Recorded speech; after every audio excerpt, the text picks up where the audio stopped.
Salam sejahtera saudaraku, mari kita akan berdoa sebelum kita mendengar firman Tuhan. Mari kita berdoa. Bapa yang kami sembah, di dalam nama Tuhan Yesus kami akan merenungkan firman-Mu. Berbicaralah kepada kami dan perbaharuilah cara pandang kami supaya sesuai dengan firman-Mu. Di dalam nama Tuhan Yesus kami berdoa dan bersyukur. Amin. Shalom saudara, hari ini saya akan mengajak saudara untuk belajar firman Tuhan yang terambil di dalam Markus pasal 7 ayat yang ke-25. Alkitab berkata seperti ini, malah seorang ibu yang anak perempuannya kerasukan roh jahat segera mendengar tentang dia. Saya ulangi sekali lagi, segera mendengar tentang Yesus, lalu datang dan tersungkur di depan kaki Yesus. Nah saudara, ayat ini berbicara tentang seorang ibu Sirofenisia, bangsa non-Yahudi, bertemu dengan Yesus dan meminta tolong kepada Tuhan Yesus supaya Tuhan Yesus menyembuhkan anaknya yang kerasukan setan. Dan di akhir cerita Tuhan Yesus memberikan mujizat bagi ibu dan anak ini. Nah menariknya di Alkitab mengajarkan kenapa ibu Sirofenisia ini bisa mendapatkan mujizat Tuhan. Kenapa perempuan ini, ibu Sirofenisia ini, bisa mengalami mujizat Tuhan, yaitu anaknya disembuhkan dari gangguan roh jahat. Nah ada beberapa hal yang ingin saya ajak saudara belajar pada siang hari ini. Apa sebabnya mujizat Tuhan terjadi di dalam kehidupan ibu ini saudara, sehingga anaknya disembuhkan oleh Tuhan. Nah Alkitab mengajarkan bahwa ibu ini mendengar akan keajaiban Tuhan. Ibu ini menggunakan telinganya untuk mendengar keajaiban Tuhan. Nah Alkitab berkata di Markus pasal 7 ayat 25, malah seorang ibu yang anaknya perempuan kerasukan roh jahat, perhatikan kata ini, segera mendengar tentang Yesus lalu tersungkur di depan kaki Yesus. Nah perhatikan langkah apa yang dilakukan oleh perempuan Sirofenisia ini supaya dia mengalami mujizat anaknya disembuhkan dari gangguan roh jahat, yaitu dia menggunakan indera pendengarannya selama ini untuk mendengar tentang dia. Dia gunakan telinganya bukan untuk mendengar hal-hal yang lain, tetapi dia fokuskan telinganya untuk mendengar tentang Yesus. Perempuan Sirofenisia ini tinggal di luar wilayah Yerusalem saudara.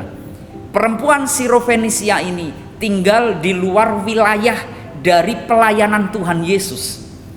Tetapi dia tetap memfokuskan telinganya meskipun dia jauh dari pemukiman Yesus, jauh dari area Yesus membuat mujizat-mujizat. Tetapi perempuan ini memfokuskan telinganya untuk terus mendengar tentang keajaiban, mujizat dan pertolongan-pertolongan yang Tuhan Yesus lakukan terhadap anak-anaknya. Dia gunakan telinganya untuk mendengar tentang kebaikan Tuhan, tentang keajaiban Tuhan. Dan ketika dia gunakan telinganya untuk mendengar tentang keajaiban Tuhan dan dia tahu bahwa Yesus ada di situ, dia datang. Nah, hal yang membuat dia datang adalah pendengarannya selama ini bahwa Yesus adalah Allah yang ajaib, yang sanggup menyembuhkan berbagai macam penyakit, sanggup menghidupkan yang mati, sanggup memberikan keselamatan. Dia gunakan telinganya untuk mendengar firman, untuk mendengar keajaiban Tuhan, untuk mendengar kebaikan Tuhan, sehingga hal itu memotivasi dia untuk datang kepada Yesus. Dan dalam waktu sekejap, boom, dia mendapat mujizat. Nah saudara, dari kisah ini kita belajar bahwa pendengaran akan firman Allah, pendengaran tentang keajaiban-keajaiban Tuhan, kita fokuskan telinga kita untuk mendengar kebaikan Tuhan, keajaiban Tuhan, itu akan membuat iman kita bertumbuh.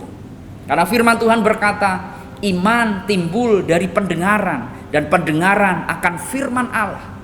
Kalau kita gunakan hidup kita, telinga kita untuk mendengar tentang firman Allah, mendengar tentang keajaiban-keajaiban Allah, pertolongan-pertolongan Allah, maka iman kita akan menjadi kuat dan kita akan mengalami keajaiban Tuhan. Saya teringat ketika Daud melawan Goliat. Ketika Daud melawan Goliat, ada senjata yang dia pakai, yaitu ketapel dan juga batu.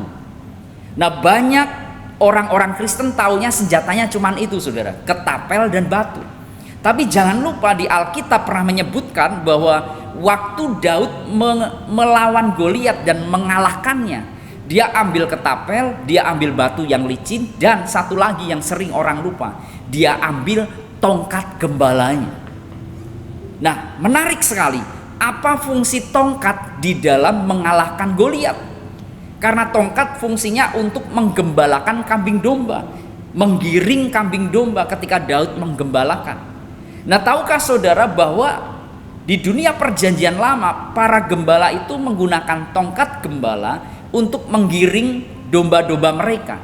Tetapi selain itu, ada fakta yang menarik bahwa ketika gembala ini mengalami pertolongan Tuhan, ketika ada serigala yang menyerang domba mereka dan Tuhan menolong sehingga gembala itu diberi keberanian untuk menghalau serigala tersebut, dan pertolongan-pertolongan itu dialami oleh para gembala, maka para gembala itu menuliskan pertolongan Tuhan di tongkat mereka secara simbolis.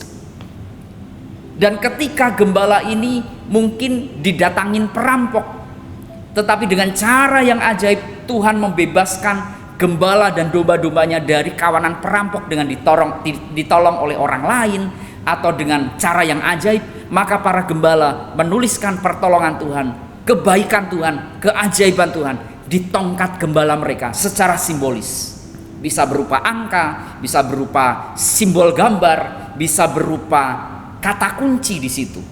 Sehingga tongkat gembala kalau diperhatikan secara detail ada banyak ukiran-ukiran di situ, yaitu simbol-simbol bahwa Tuhan telah menolong mereka.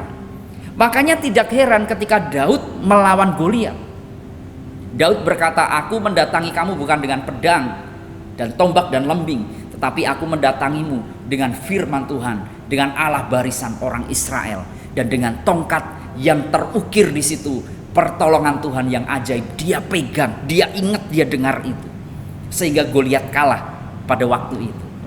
Nah, saudara, kita belajar pada siang hari ini dari perempuan Sirofenisia.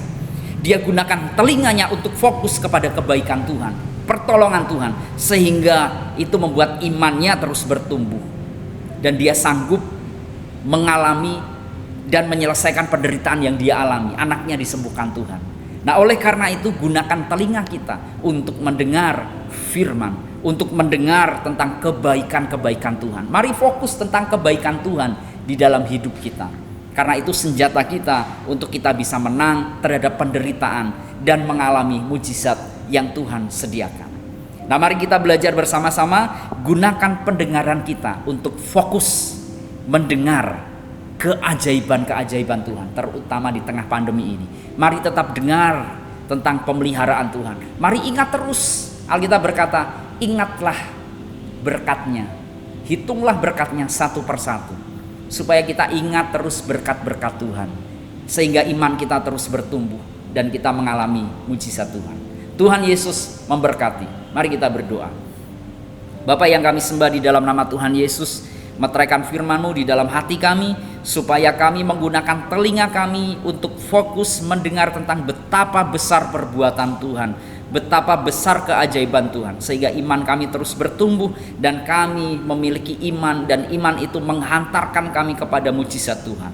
Terima kasih Tuhan, meteraikan firman-Mu di dalam hati kami dan ajari kami untuk melakukannya. Di dalam nama Tuhan Yesus kami berdoa dan bersyukur. Amin.